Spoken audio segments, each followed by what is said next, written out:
9 सीटों में हुए उपचुनाव में तो भारतीय जनता पार्टी ने ज्यादातर सीटें जीत ली। उसके बाद मिल्कीपुर की विधानसभा सीट इतनी बहुचर्चित सीट कैसे बन गई? वो इसलिए क्योंकि लोकसभा में जहां पे अयोध्या समाजवादी पार्टी ने जीत लिया था, वहीं विधानसभा की सीट अब योगी आदित्यनाथ के लिए जीतना इज्जत का सवाल है। संभल में अखिलेश यादव को हराना तो एक बड़ी बात थी, लेकिन अगर अयोध्या में योगी आदित्यनाथ खुद हार जाते हैं तो अखिलेश यादव उनसे संभल में मिली हार का बदला ले सकते हैं। जब इतना सब कुछ दांव पर लगा है तो ये एक विधानसभा की सीट का उपचुनाव काफी रोमांचक तो बन ही गया है। एक तरफ भारतीय जनता पार्टी ने यहाँ पे 6 मंत्रियों को उतार दिया है प्रचार करने के लिए, और आमतौर पर जो यहाँ पे भारतीय जनता पार्टी के दिग्गज नेता हैं, जो एक बार अभी के जो विधायक हैं वहां से उनको हरा भी चुके हैं इस सीट पर, उनको टिकट ना देकर बल्कि एक नए चेहरे को टिकट पकड़ा दिया है, चंद्रभान पासवान। दूसरी तरफ समाजवादी पार्टी ने जो उनके अभी तक के विधायक थे वहां से, अवधेश प्रसाद, और अब जो सांसद है वहां से, उनके ही बेटे अजीत प्रसाद को वहां से टिकट दे दिया है। दोनों ही पार्टियों को इस उपचुनाव में थोड़ी सी बगावत झेलनी पड़ी है। एक तरफ भारतीय जनता पार्टी के शुरुआती दिनों में नामांकन सभा में से जो भारतीय जनता पार्टी के यहां से पूर्व विधायक हैं गोरखनाथ बाबा, वो गायब नजर आए, लेकिन अब ऐसा लग रहा है कि शायद उनकी नाराजगी दूर कर दी गई है, क्योंकि मुख्यमंत्री खुद उनसे मिल चुके हैं और उन्हें आश्वासन दे चुके हैं। और जहां तक बहुजन समाज पार्टी की बात है, उन्होंने कहा है कि वो ये चुनाव नहीं लड़ेंगे। ऐसे में ये लड़ाई जिन 3 उम्मीदवारों के बीच में है, वो 3 उम्मीदवार एक ही जातीय वर्ग से आते हैं और उस वर्ग के समर्थन को लेकर ही अब मिल्कीपुर में बड़ी लड़ाई लड़ी जाएगी। 2022 में अवधेश प्रसाद मिल्कीपुर से 13,000 के अंतर से जीते थे और उसके पहले गोरखनाथ बाबा ने ही उन्हें वहां से हराया था। इस बार अजीत प्रसाद को ये टिकट मिल तो गया है, लेकिन सामने पासी समाज से ही दोबारा एक और उम्मीदवार खड़ा हो गया है, जो इस बार नया नाम है।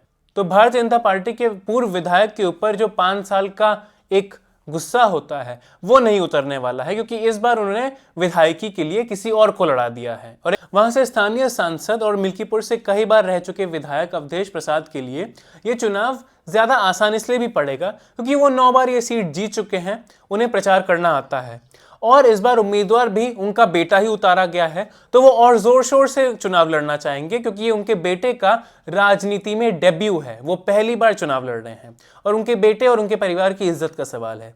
वहीं दूसरी तरफ उपचुनाव में बड़ी जीत हासिल करने के बाद योगी आदित्यनाथ में एक बार फिर से मजबूती आई है। एक तरफ तो सरकार के भीतर ही मंत्रियों को लेकर लड़ाई चल रही थी और योगी आदित्यनाथ के अधिकारियों के खिलाफ उनके मंत्रियों ने मोर्चा निकालना शुरू कर दिया था, लेकिन अब वो चीजें शांत होती हुई नजर आ रही हैं। ऐसा लग रहा है कि सब आंखें इस उपचुनाव पर हैं।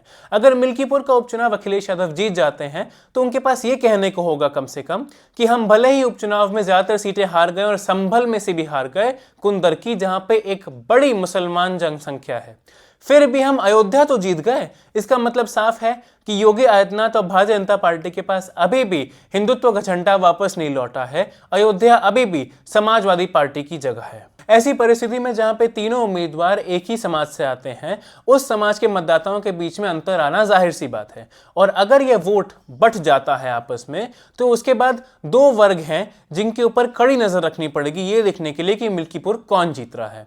एक है मिल्कीपुर में रहने वाले ब्राह्मण समाज के मतदाता और दूसरी तरफ मिल्कीपुर में रहने वाले मुसलमान समाज के मतदाता। अगर मुसलमान समाज के मतदाता थोड़ी से भी अंतर दिखाते हैं और चंद्रशेखर आजाद की पार्टी को समर्थन दे देते हैं तो शायद अखिलेश यादव के हाथ से ये उपचुनाव निकल जाए।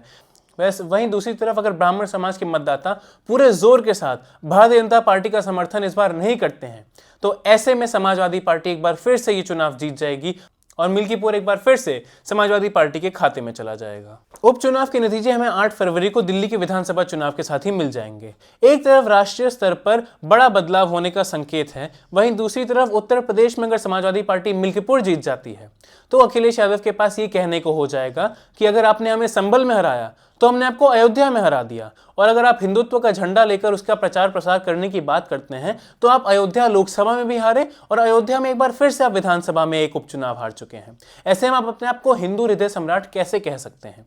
इसलिए योगी आदित्यनाथ के लिए मिल्कीपुर जीतना उन 9 उपचुनावों में से ज्यादातर सीटें जीतने से भी ज्यादा जरूरी है, क्योंकि योगी आदित्यनाथ ज्यादातर उपचुनाव जीतने के बाद भी अयोध्या में एक बार फिर से झंडा नहीं लहरा पाते हैं, तो फिर उनकी राजनीतिक शक्ति पर और हिंदुत्ववादी समर्थकों में उनके बोलबाले पर एक बड़ी उंगली उठ जाएगी।